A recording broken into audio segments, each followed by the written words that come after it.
Inniu, be muid ag foghlaim cúig Fhíric iontacha faoin Mbia Eangach. Foghlaim, nasctha, phótasíntéis, orgánaí, cothaithigh. Fhíric hAon. Is éard atá gceist le bia-eangach na biashlabhraí fad idirnasctha in éiceachóras. Is éiceachóras ag gach beo atá páirteach in mbiashlabhraí difriúla. Is cosán amháin a gach biashlabhra a déiteach fuinneamh agus cothaithigh úsáid nuair atá sé glúiseach tríd an éiceachóras. Déiteach biashlabhraí a bheith fad aniu gearr, ach is tácar céimeanna a bhíonn intú gúnaí, agus ní bhíonn aon orlaí le tuairt faoi dara. Fhíric Tá orgánaí i mbia-eangacha grúpáilte i gcategóirí ar a dtugtar leibhéal chrófacha. Tá 3 leibhéal chrófacha ann: targóirí, tóltóirí agus dionscúiltóirí. Is leis an gcéad leibhéal trófach a bhain an targóirí. Duine targóirí nó útrófaí agus bia-haon, agus ní bhraithann siad ar aon orgánach eile do chathaoir. Úsáid an fórmhar na nuachtrófach próiseas ar a dtugtar phótasíntéis chun na mbia-eangacha. Is samplaí de targóirí iad plandaí, bactéir agus fungus. Is leis an dar leibhéal trófach a bhain an tóltóirí. Ní féidir leo a mbia-haon a dhéanamh.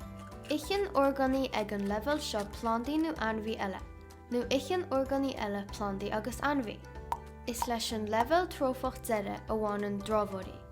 Is orgánaí iad drámhóirí a icinn plandaí neamhbheo agus conoblaí ainmhíthe.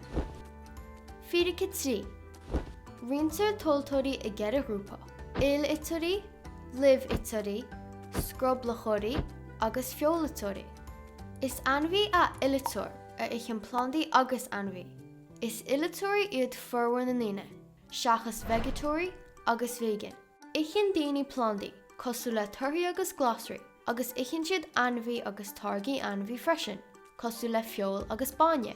Is ileachtóirí iad roinnt ainmhí freisin. Icinn beidh, cuireadh agus iasc, cosú le brodan mar shampla. Is ainmhí nach nicinn ach plandaí, alga agus targóirí eile í libhiteoir. Ní icinn libhiteoirí feol. Is libhiteoirí iad fianna, cuire agus gabhair mar shampla. Is ainmhí a scroblachóir a icinn ainmhí cáilte, bultar agus coyote mar shampla. Is ainmhí a feolatóir nach nicinn ach ainmhí eile, agus ní icinn se plandaí, leon agus seorcanna mar shampla. Fhíric Mar ileachtóirí, tá muid féin mar chud den bia-eangach. De bhrí go nicinn muid plandaí agus ainmhí, is tóltóirí tosaí agus táinisteach muid. De bhrí go nicinn muid torthaí agus glasraí, is tóltóirí tosaí muid. Agus de bhrí go nicinn muid sicín agus bagún, is tóltóirí táinisteach muid. Deirtear go bhfuil daoine ag bar an biashlabhra. Ní chialann se sin nach níosa aon rud muid, ach cialann se nach bhfuil buail mór ann go níosaí orgánaí eile muid. Fhíric Tá cheithre chinál dionscúiltóirí ann. Áiríonn dionscúiltóirí drámhaíl orgánach. Cosú le plandaí tá globha go dtí ábhar neamhorgánacha. Cosú le hither ilchothaíoch. Cuireann siad timpriúil na batha i gcrích, trí chothaí a thuirt arás don ither, ionas go mbeidh targóirí in áine de úsáid. Seo a leannas na cheithre chinál dionscúiltóirí: fungus, feithidí, péis talún agus bactéir.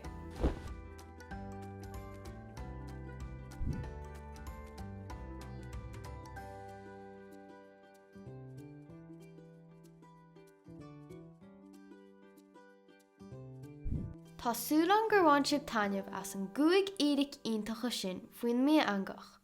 Feic marí sib!